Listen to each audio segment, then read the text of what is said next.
ఉంటుంది. అది ఎప్పుడైనా సరే కొంచెం లోగా ఉన్నప్పుడు మీరు అది అతను చెప్పేది వింటే మళ్ళీ మీరు ఇన్స్పైర్ అయ్యి మళ్ళీ వర్క్ చేయడానికి ఉపయోగపడుతుంది.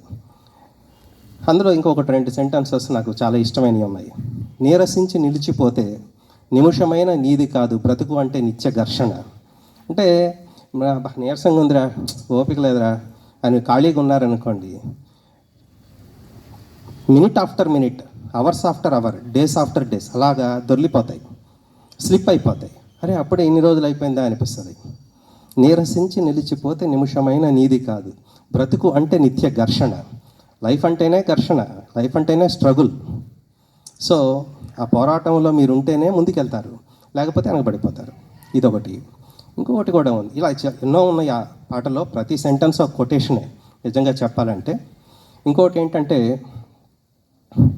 కొంతమంది అనుకుంటారు, మీరు నాకు ఇంట్లో చదువుకోవడానికి సరిగ్గా రూమ్ లేదు, నేను చదువుకుంటుంటే పక్క నుంచి ఏదో డిస్టర్బెన్స్ వస్తుంది, అందుకని చదవలేకపోతున్నాను, ఇట్లా ఏయో రకమైనటువంటి సాకులు, ఎక్స్క్యూజెస్. నిజానికి విజయం సాధించే వారికి ఉండాల్సినటువంటి లక్షణాలు కాదవి. దానికి సంబంధించి ఒకటి ఉంటుంది. దేహం ఉంది ప్రాణం ఉంది, నెత్తురుంది సత్తు ఉంది, ఇంతకన్నా సైన్యం ఉండునా. ఇదొక సెంటెన్స్ ఉంటుంది. దేహం ఉంది ప్రాణం ఉంది. ప్రాణం ఉంది నీకు, నువ్వు హ్యాపీగా ఆరోగ్యంగా ఉన్నావు. నెత్తురుంది సత్తు ఉంది. సత్తు అంటే ఏంటి? శక్తి.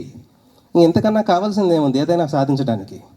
మీరు గొప్ప గొప్ప స్థాయిలకు వెళ్ళిన వాళ్ళని చూస్తే వాళ్ళు గొప్ప గొప్ప మిలియనియర్స్ కుటుంబాల నుంచి వచ్చిన వాళ్ళు కాదు. మీరు ఎందుకు ఇప్పుడు మన ప్రధానమంత్రిని చూడండి,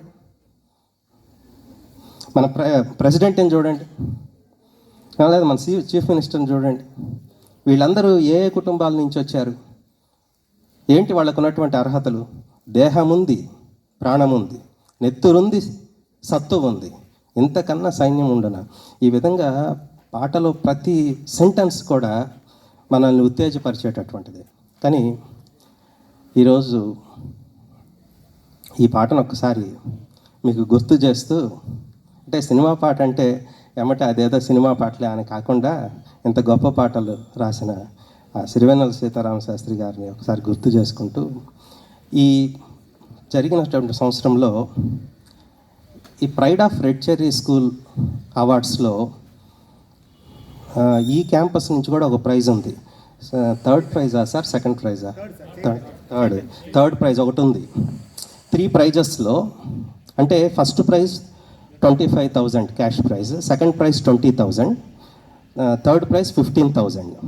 ఇక్కడ 9th క్లాస్ స్టూడెంట్స్ కూడా ఉన్నారు కాబట్టి చెప్తున్నాను. 10th క్లాస్ స్టూడెంట్స్కి ఆల్రెడీ తెలుసు. ఇలా జరిగిన సంవత్సరంలో థర్డ్ ప్రైజ్ ఈ క్యాంపస్ నుంచి వచ్చింది. ఫస్ట్ 2 ప్రైజెస్ కూడా వేరే క్యాంపసెస్. సో ఈసారి ఖచ్చితంగా ఈ క్యాంపస్ నుంచి ఖచ్చితంగా ఒకటైతే ఉండాలని, ఆల్రెడీ థర్డ్ ప్రైజ్ వచ్చింది కాబట్టి ఈసారి సెకండ్ ప్రైజ్, ఫస్ట్ ప్రైజ్ తెచ్చుకోవడానికి మీరందరూ కృషి చేయాలని కోరుకుంటూ సెలవు తీసుకుంటున్నాను. Thank you.